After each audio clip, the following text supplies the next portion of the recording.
Good morning. This morning we're going to discuss ritual and realization.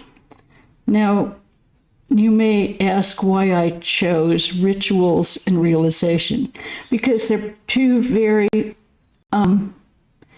important aspects of Vedanta, and in fact all religions. Every religion has a certain amount of ritual that goes along with it.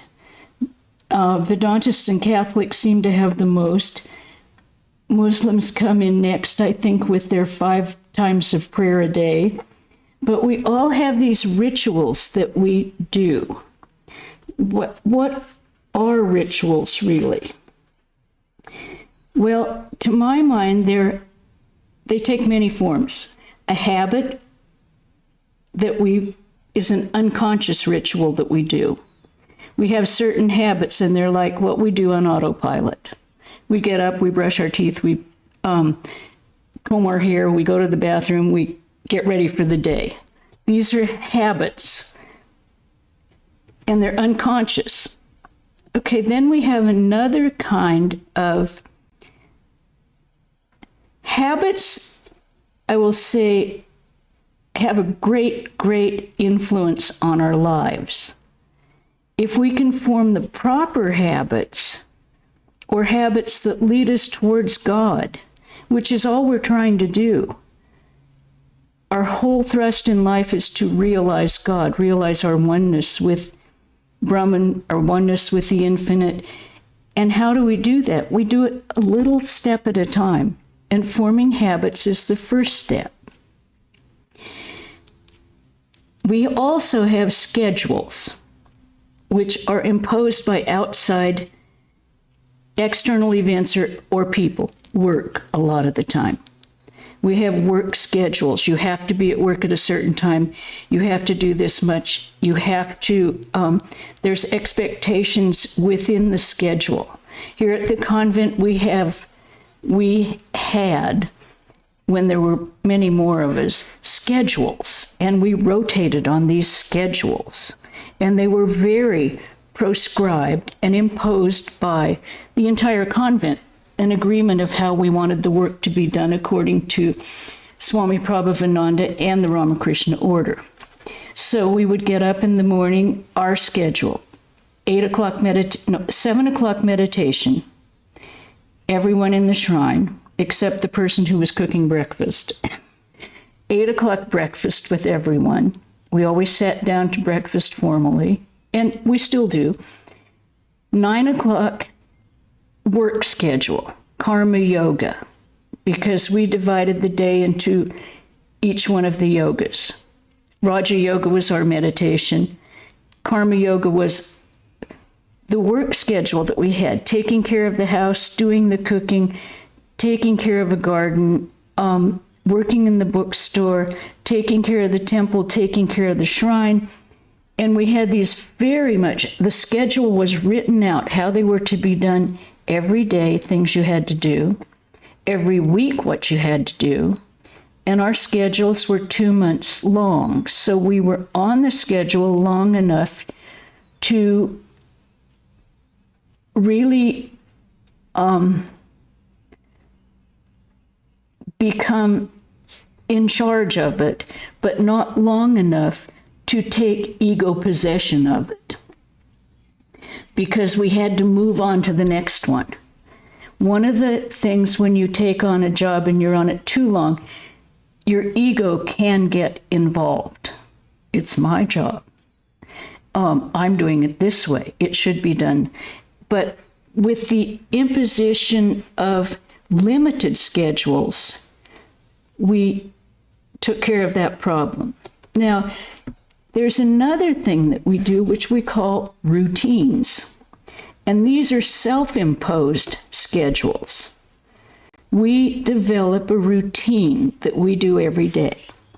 We have a certain amount of time set aside for reading, a certain amount of time set aside for meditation, a certain amount of time set aside for exercise, and a certain amount of time set aside for free time, family time. We have these routines that we impose upon ourselves. It's always seems much easier to keep the routine than to keep the schedule, because the routine has a little more flexibility than the externally imposed schedules. And I think we've all encountered this in our lives. I know we have. We also have, once we get into religion, then we go into actual rituals. One of the ones that I know everyone has been missing is Vespers, attending Vespers here at the temple. And Vespers is prescribed behaviors that were dictated by the scriptures. We have certain things that we must do. We have a certain ritual steps. We have hand mudras, we have mantras, and it goes in a certain order. We have the songs that are traditionally done in every Ramakrishna Mountain mission every evening. 3 songs sung all the time. On Tuesdays and Saturdays, a 4th song, which we don't do anymore here. But this is a prescribed behavior where everyone can walk into it, read how to do it, learn how to do it, and do it. Then we have another ritual. We have pujas, which every day here we do 2 10-item pujas. And the 10 items are specified. You do it in a certain manner. I think any of you who have been watching the pujas on YouTube and on Zoom have been aware of the fact that Pravrajika has been saying the mantras out loud. Each mantra has a certain meaning. Each mantra is for a certain offering or a purification of yourself, purification of the surroundings, offerings to the Ishta. And these are very prescribed, also learnable, because we have I know there's a book that is in the bookstore called Worship of Ramakrishna, and it spells it all right out, tells you how to do it. It's all in English, which Swami Prabhavananda, I know when I first moved in, I said, it's all in English. He said, well, you have to know what you're doing, and you don't know Sanskrit, which was true. And I've always appreciated that, because if you don't know what you're doing, and it's like a parrot talking, what meaning does it have for you? Now, we did the specific mantras in Sanskrit, but we learned them in English to make those offerings. This book that's in the bookstore, the worship, don't we have it? Yes. Worship of... the mantras are all in Sanskrit. Really? Oh, that's not the one we used to have. We had one that was all, she says it's all in Devanagari now. It's, if you... Just the mantras themselves. Okay, but... The directions are in English. Okay, directions are in English, mantras are in Devanagari, which, unless you take a long time to learn Devanagari, forget it. You can find a transcribed one. So this is a more specific ritual that is done every day. Then to get even more specific, many of you have attended the Homa fire or Kali Puja, which are basically extremely prescribed. And everything is vitally important that you do it properly. So we go from habits which are unconscious, schedules which are imposed by others, routines which we develop for our life, into prescribed ritualistic, worshipful things. And these, why do we do them? Why do we do these I'll call them all rituals. We do them to train our minds, because that's exactly what we are doing when we alter our behavior. You can do it two ways. You can alter your mind or you can alter your behavior. Often it's easy to decide to alter a behavior, which in turn puts a different groove in your brain. And that, what we're trying to do is deepen the God grooves. That's it. Deepen the God grooves. Constant remembrance. So we try to create habits, routines, and schedules that remind us of God, or the infinite, or Brahman, or whatever you want to call it. But that is what everything we do. I remember another thing Swami Prabhupada, when I was sort of complaining about, why do we have to do all of this? And he said, told me it was in connection with the cooking, which I was doing for him. And why do we have to do this? And he said, actually, you don't. But the whole purpose is to think of God first. And you have to make that such a habit that you never, it becomes unconscious. You always think of God first.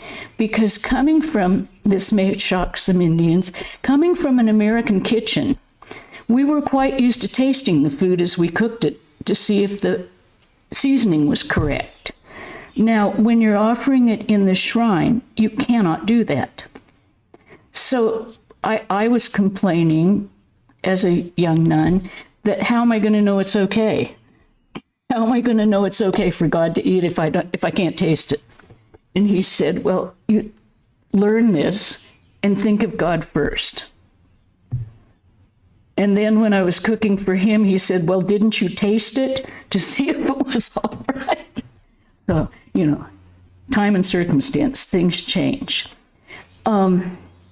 But that is all rituals, routines, and habits are doing, is training our mind to get into the situation where we can, as the pilgrim in Vajraprana's lecture, The Way of the Pilgrim, the mantra was constant. The Jesus prayer was constant.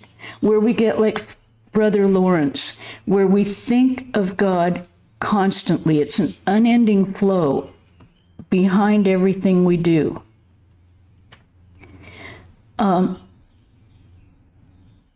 Now, it's kind of obvious how these lead us to realization, I think. Because if we can form those habits, and we can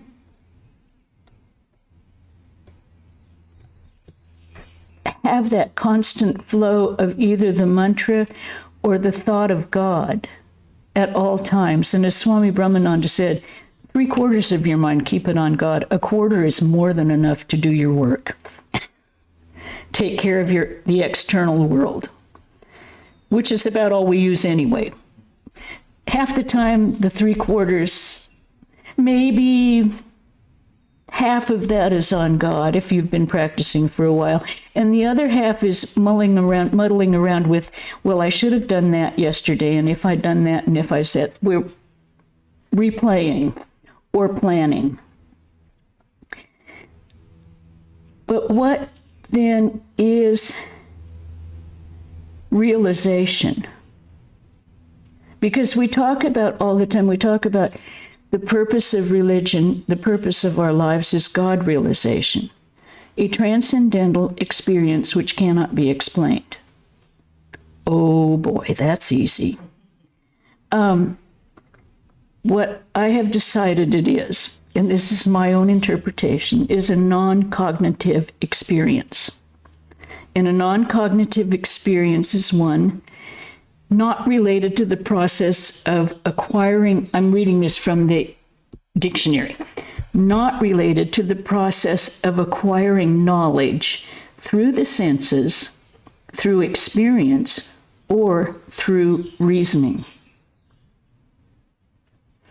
This is what we're told that the ancient sages did when they realized the Vedas, the Upanishads. They came to these truths not through cognitive thinking, but by sitting down and meditating upon the infinite. And as they say, you cannot, it's beyond words, which is what makes it more difficult. However, I'll break this one down. I think we've all had what I call aha moments, when suddenly you just know what the answer is. You've been working on a project and nothing's working right, and then all of a sudden you go, I've got it. I know exactly how it happened, what to do and how to finish it. Now, it's not something that you worked out scientifically or wrote down and made a plan. You just suddenly saw the answer. And I'm sure we've all had this in our lives. Another one is a déjà vu, where you walk into a place and you know you recognize it. It has nothing to do with anything else. You just know it. Or you know a person, though you don't know them. In Zen Buddhism, they call them small satori's. And what the definition by Suzuki of a satori, well, it means seeing into one's true nature. So this would be comparable to contacting the Atman, realizing the Atman, taking the veils away. And Suzuki, he said that the small satori's are looking into one's nature and acquiring a new point of view in our dealings with life. The world is popularly called by Japanese Zen students satori. It's another name for enlightenment, but not necessarily complete enlightenment. They can have what they call small satori's.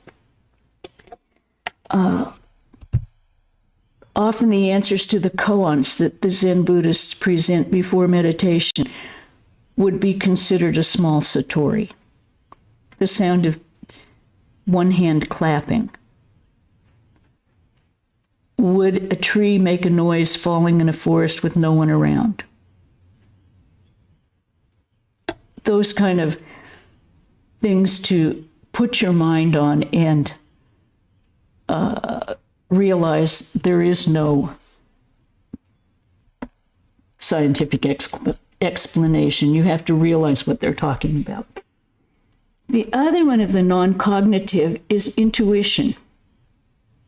Many of us ignore intuition because we are so caught up in the external world that we don't hear ourselves and we don't understand intuition. And it's an immediate apprehension of knowledge that does not require cognition.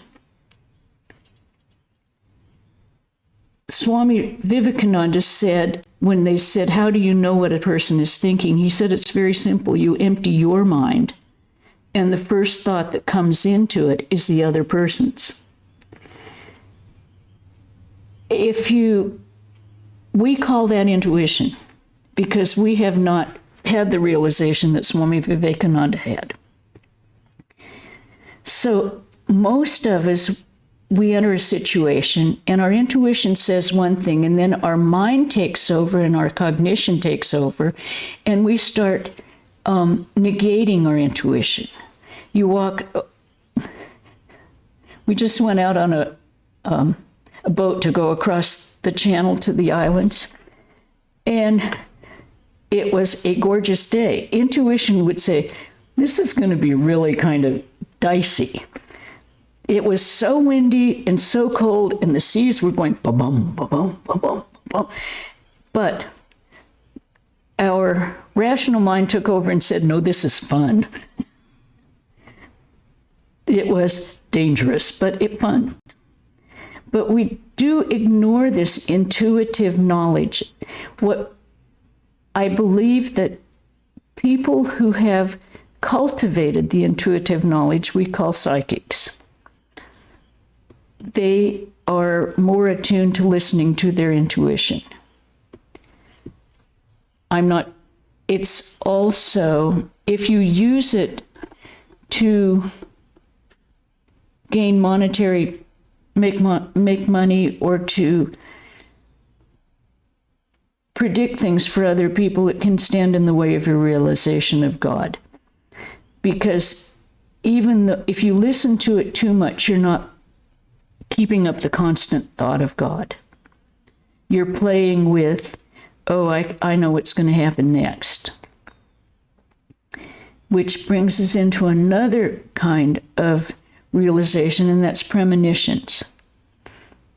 Premonitions are also anticipation, non-cognitive anticipation of something that's going to come without conscious reasoning. You walk into a space and you think, usually premonitions are connected with something dark or dangerous. We walk into a place and we think, something's not right here. Now, we seldom pay attention to it when we walk into a place and say, oh, this is fantastic, it's beautiful, everything's wonderful. I think the times when you have that kind of a premonition are when you walk into holy places. And you walk in and suddenly you feel an overwhelming peace and an overwhelming contentment. And everything is right in the world. And that would be a premonition also, but we don't tend to call them that. And then the ultimate realization, according to Vedanta, would be samadhi. And what the dictionary, now this was funny, I decided to look it up in the dictionary, and the dictionary described samadhi as total self-collectedness. And I had to think about that for a little while. Collectedness. And I thought, okay, it actually is a collectedness. It's a gathering in and going inside and cutting off the external stimulations and knowing the self with a big S. They went on to say a state of profound and utterly absorptive contemplation of the absolute that is undisturbed by desire, anger, or any other ego-generated thought or emotion. It is a state of joyful calm, or even of rapture and beatitude, in which one maintains one's full mental alertness and acuity. But, as we know from reading the Gospel of Sri Ramakrishna, he had that mental alertness, but he could not describe it because it's beyond words. And he always said, I try to tell you what happens when I go into samadhi, but there are not words to describe it. So you know that his mind was totally there, but absorbed completely in Brahman, which, as we say, impossible to describe with words.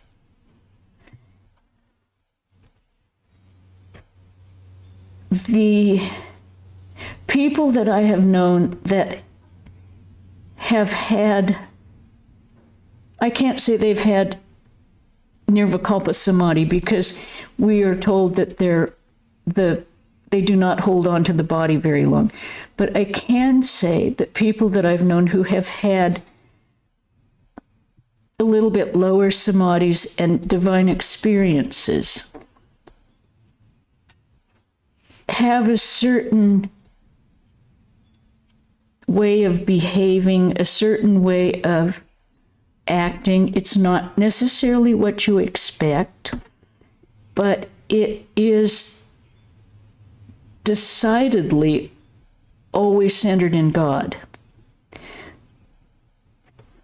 Now,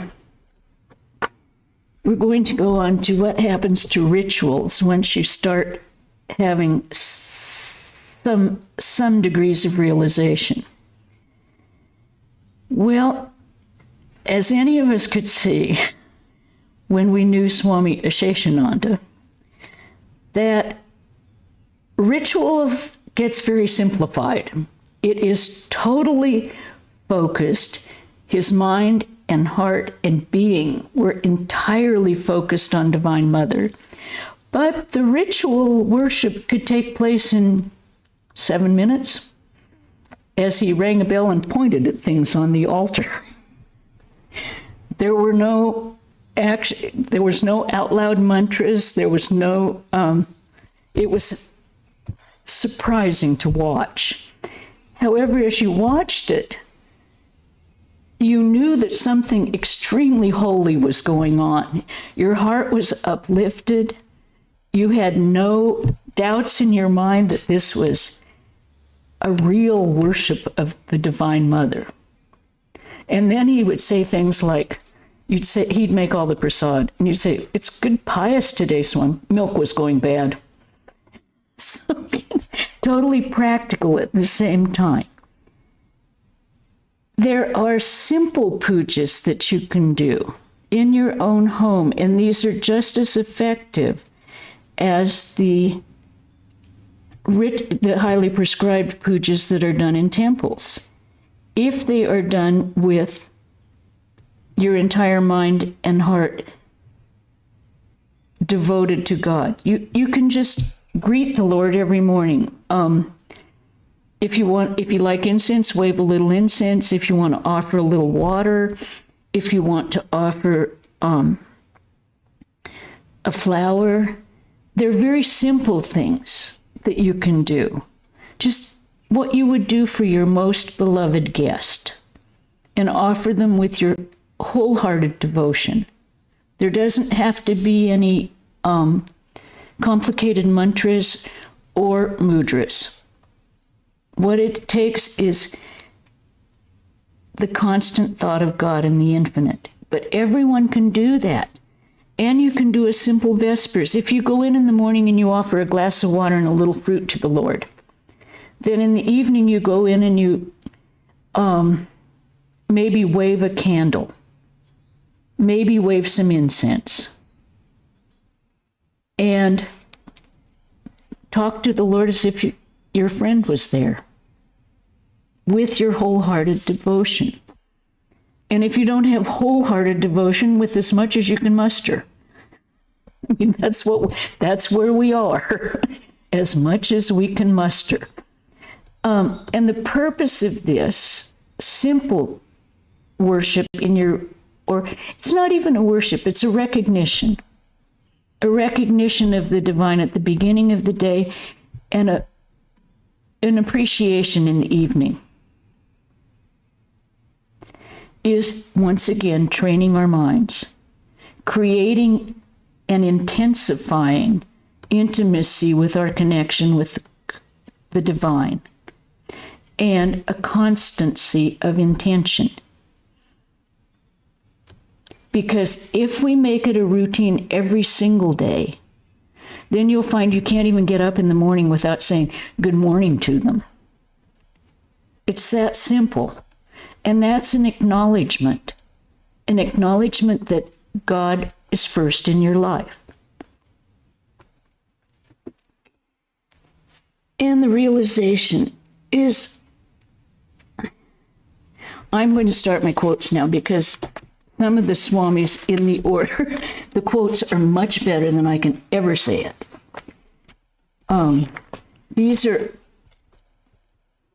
One is from the Bhagavatam, and this is the Lord speaking.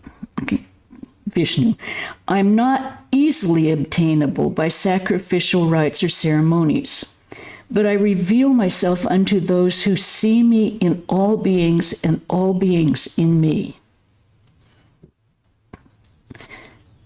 Once again, the intention of the heart. Now, Shivananda, who was one of the second president,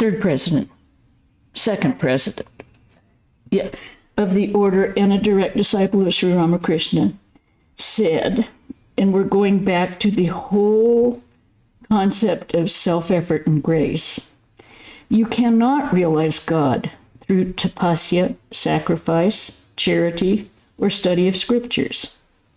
He alone realizes him on whom descends his grace.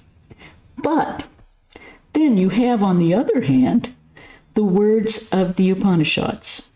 This Atma cannot be realized by the weak. One who is weak and effortless cannot realize him. The Gita lays stress on personal effort. The self must be raised by the self, so let no one weaken his self. For this self is the friend of oneself, and this self is the enemy of oneself. One has to liberate oneself from bondage. No, one should never be despondent. And he goes on to say, here the self means the mind, the intellect. It's not the capital self, the Atman. But you have to use that to raise yourself, to make yourself never weaken yourself and say that you can't do it. Because we are the Atman and you can do anything. Now the reason, this is another thing which I thought Shivananda said very well, it's the reason why we create these habits. And he said, yes, a strict ethical life purifies the mind, and spiritual ideas flash across a mind that is pure. But I do not think one can realize God by simply living a good moral life. You have to set an intention to what you hope to gain by that strict moral life and put a goal in front of yourself.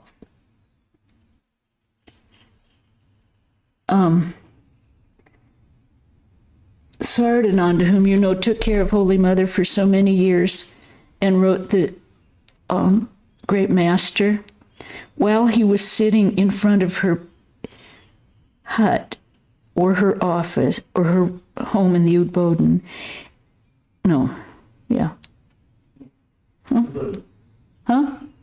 Yeah. Well, he was sitting there with people coming in all day long, interrupting him and everything. He wrote the entire Great Master. He also checked it with her to make sure it was all correct. And he said, and I think we should take this to heart, religion is not in temples or in churches. It is not even in holy places or in scriptures. Religion is a matter of realization. And it knows no boundaries. It knows no place. As Brother Lawrence pointed out, the constant companionship of God is realization. If we can develop that, then we can use our ritual. Yes, we use our rituals and our habits to create that situation so that we have that realization. To quote Sardananda again, who did this in the midst of more than everyday life. I mean, way more than everyday life, I would say. He said, you have come to the world to realize God. That's the sole purpose of this life. It has no other end. Forgetfulness of the Ishta is as good as death. But you must labor hard before you realize the truth. That's where the ritual comes in. We use the ritual to get to realization. And Vijnanananda, whom I just adore, I have not read much of his things, but when I read what he had to say about things, I'm going, whoa. He was Swami Swahananda's guru and also one of the direct disciples. He designed the Bellarmont Temple. Okay. He says, this is the self-effort and grace. We always go back to self-effort and grace. You have to put in the effort so the grace will come, but not so the grace will come. So you're prepared for the grace when it comes. So you recognize it. The function of the heart is love and devotion, and that of the brain is to discriminate between good and bad. This love and discrimination have to be combined for the realization of God. You better leave all these debates and arguments alone. We have got a brain of a very limited capacity. And for God realization, all this hair splitting is of no use. What you require is a burning faith in Him. So often we get caught up in the details, little details of philosophy rather than of faith. And we debate now, why did Krishna tell that lie in the Mahabharata? How could he do this thing? What do the gods discover? I mean, why are they behaving like this? What was Arjuna? All of this has a place in the area where, yes, your mind is on holy things. But to worry about the exact answer is, I think, what he calls the hair splitting. To be thinking of Krishna, to be thinking of Arjuna, to be thinking of them is the important thing. Not the exact reasons why and how and what.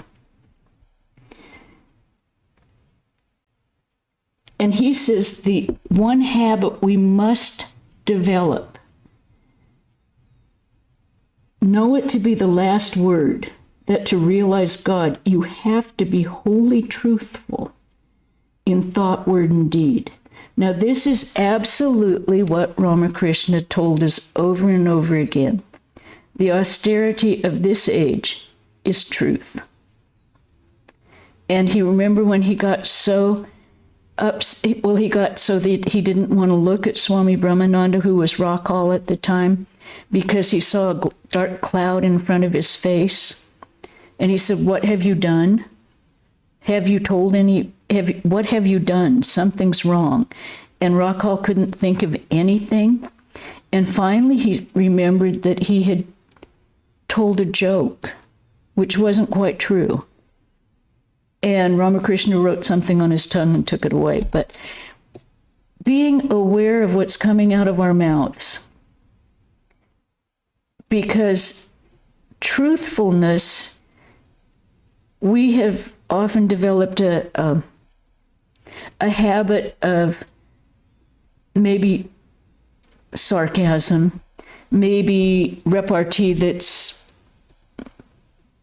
we think it's teasing, but it's not necessarily, it's teasing on the square, where you're telling someone something that they don't need to hear from you. They can realize themselves. And I think we've all learned this in our lives, especially in the West.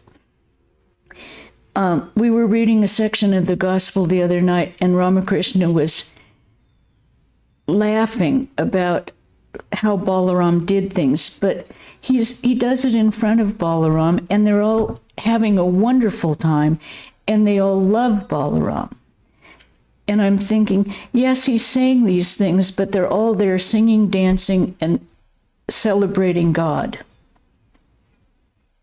Now, if we can develop that habit, and it's not easy, because so often we say so many things, you get to talking and you don't even know what's coming out of your mouth.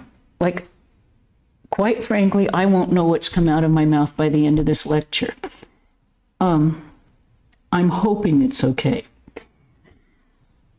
But we have to look at those things about ourselves in interactions with other people and in interactions with ourselves in our own heads. When he says truthfulness in thought, word, and deed. We have to watch our thoughts with a great deal of discrimination because, and that's, I think, even harder than watching what's coming out of your mouth. It's so easy to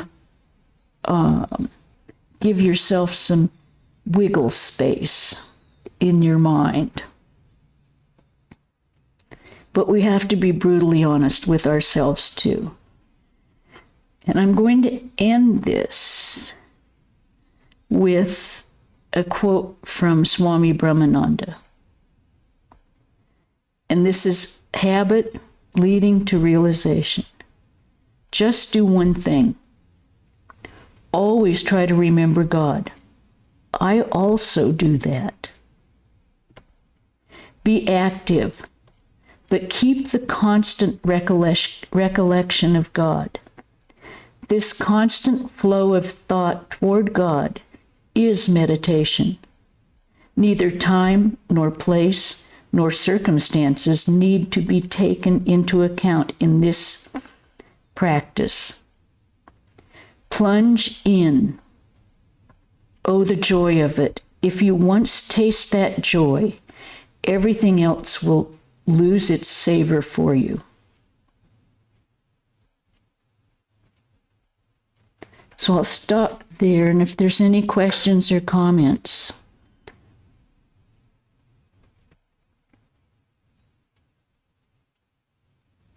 I'll make a comment. When he says just do one thing, always try to remember God. And then he said, I also do that. This is a man who was a free soul, born, already liberated. And he also does that. Yeah. And be active. Be active, but keep the constant recollection of God. Okay, so I will give you some things that are going to be happening this Wednesday. We will have the Eternal Companion at 4:30, and you know the Zoom connections and the YouTube connections. Saturday we will have a gospel reading at 5, and Sunday, Pravrajika is going to talk on the relevance of Rama. So I hope to see you all again. I hope you're all keeping well. And we'll end with a tiny chant. Om Shanti Shanti Shanti Hari Om Tat Sat Sri Ramakrishna Arpanamastu.